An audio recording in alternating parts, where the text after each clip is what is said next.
Explanation of different type of minerals.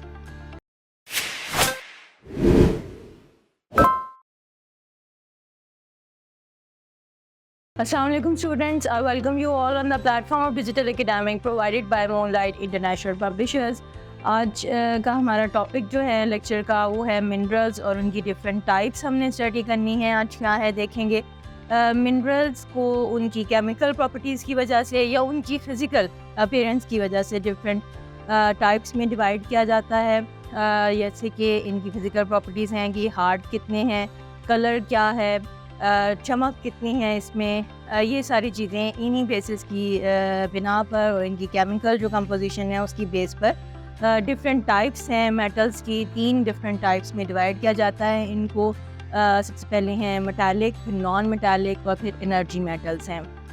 अगर हम इसमें फ्लो चार्ट देखें तो यहाँ पे मिनरल रिसोर्सेज में तीनों मिनरल्स की टाइप्स बयान की गई हैं, दिखाई गई हैं। और मेटालिक को मज़ीद सब क्लासेस यानी कि फेरस और नॉन फेरस मेटल्स में डिवाइड किया गया है। इससे पहले कि इन मेटल्स की डिटेल मैं आपको बताऊं, सबसे पहले एक मेटल जो इस वक्त मिनरल जो इस वक्त ज़मीन के क्रस्ट का 90% हिस्सा बना रहे हैं वो सिलिकेट मिनरल्स हैं। और उसमें फेल्ड्स्पार सबसे पहले नंबर पर आता है जो कि सबसे ज़्यादा ज़मीन पर पाया जाने वाला मिनरल है। और सेकंड नंबर जिसका आता है वो क्वार्ट्ज मिनरल है। अब डिस्कस करते हैं इनकी टाइप। सबसे पहले मेटालिक मिनरल्स। बेसिकली इन मिनरल्स में मेटालिक एलिमेंट्स मौजूद होते हैं। ये डार्कर इन कलर होते हैं, हार्ड होते हैं और देखने में चमकदार होते हैं। क्योंकि ये हार्ड हैं और ये हीट और इलेक्ट्रिसिटी जो है इसके अंदर से पास कर सकती है, आराम से गुजर सकती है। क्योंकि ये हार्ड मेटल्स हैं तो इसलिए ये डिफरेंट इंडस्ट्रीज़ में, कंस्ट्रक्शन में या मैन्युफैक्चरिंग प्रोसेसेस में इस्तेमाल होते हैं। इन मेटल्स में एग्जांपल्स की अगर हम इसकी बात करें तो इसमें आयरन है, सिल्वर है, गोल्ड है, जिंक है, इस तरह के सारे मेटल्स इसमें शामिल हैं। मेटालिक जो मिनरल्स हैं उनको मज़ीद 2 सब क्लासेस में डिवाइड किया जाता है, जिसमें से एक है फेरस मिनरल्स हैं और एक जो है वो नॉन फेरस हैं। फेरस जो हैं उसमें आयरन बुनियादी कंपोनेंट होता है, उससे मिलके ये बने हुए होते हैं और ये हार्ड होते हैं और डिफरेंट कंस्ट्रक्शन पर्पसेस में या ट्रांसपोर्टेशन में आयरन, क्योंकि हमें पता है कि इंडस्ट्रीज़ में इसका बहुत ज़्यादा इन्वॉल्व होता है, ये आयरन बहुत ज़्यादा इंपॉर्टेंट रोल प्ले करता है।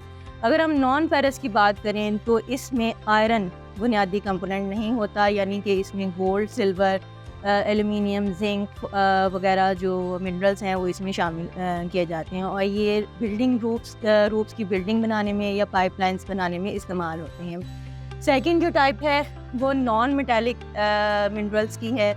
नॉन मेटालिक मिनरल्स वो मिनरल्स हैं जिसमें मेटालिक प्रॉपर्टीज़ नहीं होती। ये ज़रूरी नहीं कि सिर्फ सॉलिड फॉर्म में मौजूद हों, ये सॉलिड, लिक्विड और गैस तीनों किस्म की फॉर्म में मौजूद होते हैं। जिन इंडस्ट्रीज़ में इस्तेमाल होते हैं वो हमारी कंस्ट्रक्शन इंडस्ट्री भी है, सिरामिक्स में इस्तेमाल होते हैं, ग्लास इंडस्ट्री में इस्तेमाल होते हैं, कॉस्मेटिक्स में इस्तेमाल होते हैं और एग्रीकल्चर इंडस्ट्री में इनका इस्तेमाल किया जाता है। इनमें इनकी एग्जांपल्स की अगर मैं बात करूं तो इसमें लाइमस्टोन, जिप्सम, फॉस्फेट और ग्रेनाइट वगैरह इसमें शामिल हैं। थर्ड टाइप जो है वो एनर्जी मिनरल्स की है। इसमें वो मिनरल्स शामिल हैं जो कि इलेक्ट्रिसिटी प्रोड्यूस करने में इस्तेमाल होते हैं, या अगर हम ट्रांसपोर्टेशन की बात करें तो एज़ अ फ्यूल इस्तेमाल किए जाते हैं। इसके अलावा ये घरों में या ऑफिसेज़ में हीटिंग और कूलिंग के लिए इस्तेमाल किए जाते हैं। प्लास्टिक इंडस्ट्री में इसका इस्तेमाल होता है और इनमें वो मिनरल्स शामिल हैं जिसमें ऑयल, गैस, नेचुरल गैस जो हम या कोल, ये सारी चीज़ें इस किस्म के मिनरल्स एनर्जी मिनरल्स कहलाते हैं। तो स्टूडेंट्स आज आपने अंडरस्टैंड किया होगा कि मिनरल्स जो हैं उनकी कितनी टाइप्स हैं और किन बेसिस पे हम इनको डिवाइड करते हैं, उनकी एग्जांपल्स और उनके यूजेस भी हमने इसी लेक्चर में डिस्कस किए हैं। इंशाल्लाह नेक्स्ट लेक्चर में नेक्स्ट इन्फॉर्मेशन के साथ। अल्लाह हाफ़िज़।